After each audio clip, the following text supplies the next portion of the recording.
Righto, back to the bed. So here are some new stuff that I had between now and the last collection video. Keep in mind that there seems like a lot of stuff here, and I did not organize that very well. There we go.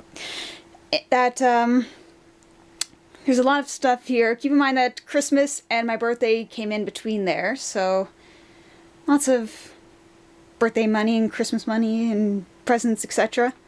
And a lot of these I also got pretty cheap. So I'm just gonna use this video because my memory card is gonna freak out.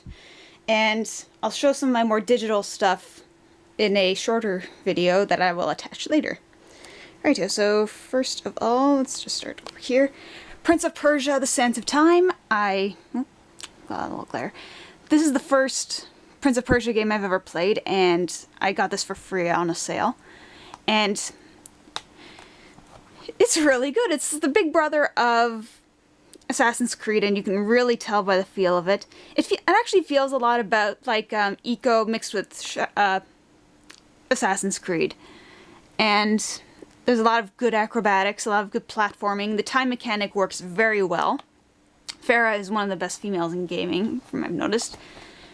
And I just finished it a few days ago. And it does have a good ending. People have always said it had a good ending. Okay, a prerequisite for not only all Wii owners, but a lot of platformer fans, Super Mario Galaxy. I have not 100%ed this yet. I'm in the process of doing so. I just feel really frustrated by the whole lives thing, because it's archaic and should really die in this generation of consoles. I respect it. I respect it to a very high degree, and this is the first Mario game I've owned. I've played many Mario games from the original on the NES to 64 and Sunshine, as well as some of the handheld stuff. And this isn't the best 3D platformer I've ever played, but it is a good one, even though the gravity and the Wiimote are kind of wonky at times. But, no, awesome stuff. And in front of me, I feel guilty for not really supporting Xenoblade Chronicles, since it seems now that internet activism does something. For those who don't know, Operation Rainfall wanted to get Xenoblade Chronicles, The Last Story, and Pandora's Tower to North America, because they originally hogged this up to Japan and then eventually Europe, but they, for whatever reason, decided not to come here. In Nintendo's infinite wisdom, they found out that it sold very well here, and then they're releasing the other games. This game is probably the longest I've ever played on a console. Pokemon does not count, people. Pokemon does not count. You're supposed to play that for like 300 hours. I played this one for about 80 hours, beating my record with Okami. And this is probably one of the best JRPGs I've ever played, above Final Fantasy VII and Kingdom Hearts and The World Ends With You. Okay, Epic Mickey did not play this game yet, but I will do so. I'm actually not that excited for the next one, mostly because I haven't played this. Epic Mickey 2 is supposed to be coming out this year. Well, at least it's being revealed at E3 this year.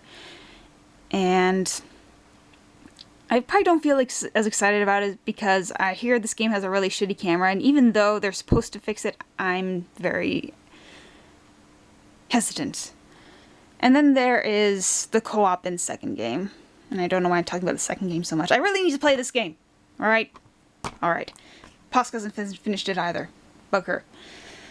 Right, so Legend of Zelda Skyward Sword, this was my big pickup last year, since I was very excited. And even though it is good, it's a good game, but with a lot of bad decisions.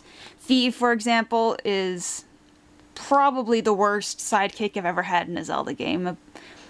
Even more annoying than Navi, and Navi is legendary. And I didn't like the sky, because it really didn't feel like there's a whole lot to explore. Because they were trying to recapture Wind Waker, and I don't think they've passed in that regard. But it is a good game, and it's not different from the other Zelda games. It starts out different. It starts out very character-driven, but then it kind of goes into filler, and it didn't. And it really dragged for about 20 hours.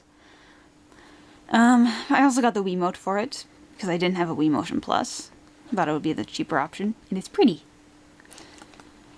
And what else? This game, Ratchet & Clank Quest for Booty, is a very short game. It's only about 2 to 4 hours long. It was originally digital only in North America, but then... Well, actually, it's still digital only. But in Europe it had a physical release, and this is it. I had it imported. Since the PS3 can play games from Europe. And... Oh, Ratchet & Clank All for One. From the moment I saw this game in the trailers, I was worried, and I genuinely tried to like it, but don't play this game in single player. For whatever you do, do not play this game in single player. The game is like 6 hours long, but it probably should have been cut down to 3 for the amount of gameplay in it. It really dragged on, and I couldn't appreciate the platforming too much. The AI is really dumb sometimes. I can't believe I'm calling Clank dumb. But yeah, it really pales in comparison to A Crack in Time. A Crack in Time is my favorite Ratchet & Clank game, and though apparently Insomniac is making a new Ratchet & Clank game, digital only this year, that sounds like an apology for this game, and if it's good, I accept your apology, Insomniac Games. Rayman Origins, I have not played this game yet, but I will do so, because as much as Ubisoft is an evil bunch of pricks, and they held Beyond Good and Evil 2 ransom for this game, and they released this game on the same day as Assassin's Creed Revelations, as well as Saints Row 3, I'm still really excited to playing this game. A really competent 2D platformer that... I got this game for $30, by the way. I didn't play it the whole $60. And it's supposed to have a really good Saturday morning cartoon on crack feel, which always sounds enticing. So, looking forward to Rayman Origins. Luigi's Mansion, I don't need to explain that much since Posk sent it to me. And probably people know more about this game than I do. Beyond Good and Evil. This sequel did not have a showing at E3 for the last several years. It's kind of like The Last Guardian by now, unfortunately. I wasn't originally going to pick up this game, but then I found it for sale new. And again, I'm really excited to playing this game. It's supposed to have one of the best female characters in gaming, Jade, right there. So, it's supposed to have a really good story, and I don't know a whole lot about it, but I guess that's a good thing. I'll get surprised. The Jak and Daxter collection, because I'm an absolute tool of Sony. If you're going to skip out on a collection title and you already have these games on PS2, I would probably skip on this one, since unlike the Team Eco collection, there isn't a whole lot of difference, and there's not a whole lot of fixes, and as much as I do love these games, and the HD isn't too bad, Ratchet & Clank Collection is actually coming out this year, and you should buy it because of the multiplayer. And, oh, hold on. Is it just me, or is Jack reaching out for an elephant? I know that's Mass Media's logo, but, you know, I just can't unsee that. Sonic Generations. As a Sonic owner, this is actually the first Sonic game I've ever had. Oh, I've played the Genesis games, and I like them. But I've never actually owned them, because family has always owned them, so I just kind of mooched off of them. And for 3D Sonic, and I have played the adventure games, so I'm kind of conveniently popping up when Sonic is good. For better or for worse. I really like this game. It's not as cheap as I saw from a lot of other games from Sonic in the past several years. Like cheap as in like cheap deaths, too much speed, bad level design. The Sonic cast is actually one of the worst game casts I've ever seen. I'm just going to go out with it right now.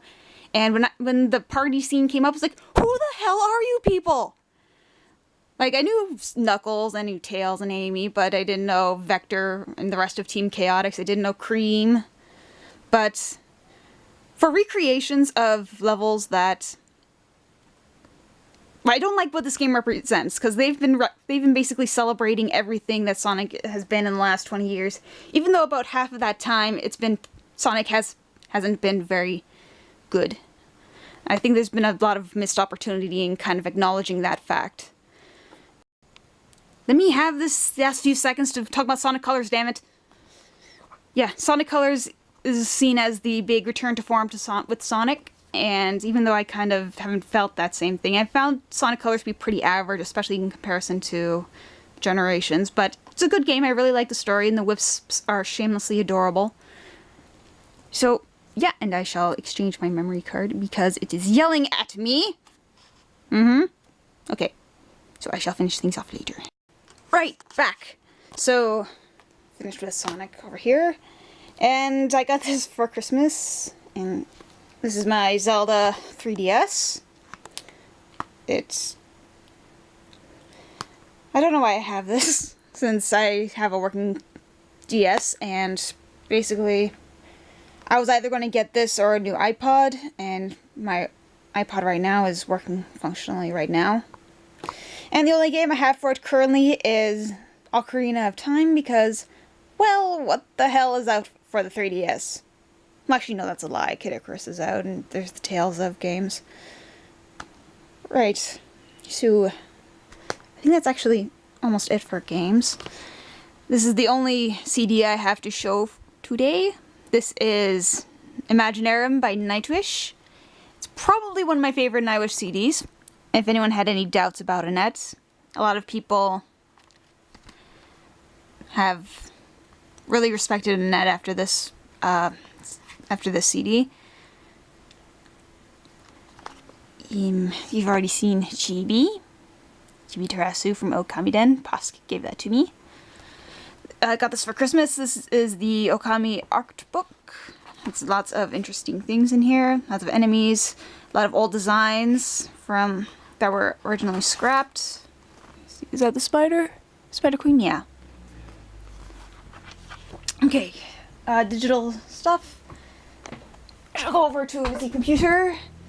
And two of these I haven't shown yet. One of them is Limbo. Limbo is a 2D platformer that came out in 2010. It's probably one of my favorite games ever. I don't usually play 2D platformers, and this one's really short. The price is a bit steep. I got it for $7, but I think it's originally for 10 or 15. But this is a very heavy, atmospheric game. It's very visceral, but it's also very smooth. So it puts you right back in the action. Unlike Mario. Okay, and there's also Amnesia: The Dark Descent. I have yet to play that because my computer is so shitty that it won't play it. So I've been trying to get the downstairs computers, and I've had to update the drivers for the video card, etc., etc.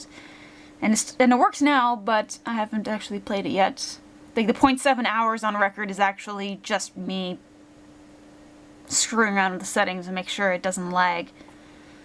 And over here, I'll get the mood music going on, is Journey, which is a PSN exclusive title that I recorded Balko and I playing.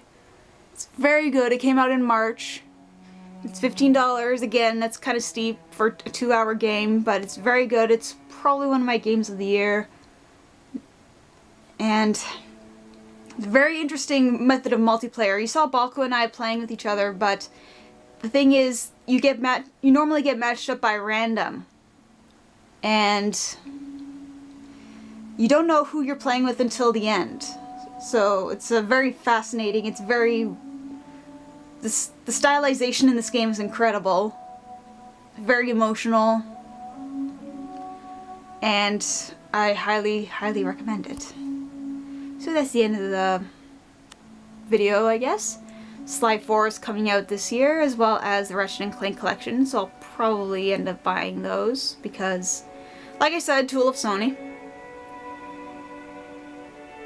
The music is awesome.